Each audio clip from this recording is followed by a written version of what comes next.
কালকে গিয়েছিলাম এক দিদির বাড়িতে।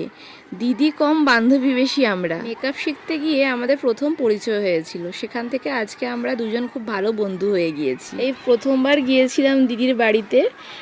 গিয়েই প্রথমে দিদির মেয়েদের সাথে একটু দেখা করে নিয়ে তারপরে ওর সাথে খুনসুটি আরম্ভ করে দিয়েছিলাম। তারপর দিদি এদিকে রান্না বান্নার জন্য আয়োজন শুরু করে দিয়েছে। আমিও একটু হেল্পিং করেছিলাম বসে বসে। তারপর আমাকে চিজ বল, ফ্রেঞ্চ ফ্রাই, চা অনেক কিছু করে খাওয়ালো।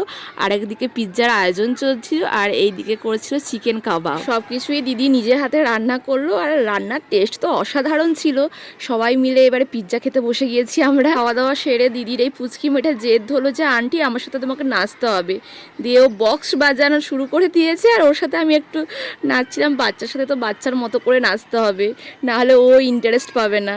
সারা দিনটা খুব মজা করেই কাটালাম। আর আমার ভিডিওটি যদি ভালো লাগে অবশ্যই কিন্তু একটা লাইক আর একটা সাবস্ক্রাইব করে দিও। আজকের মতো বাই।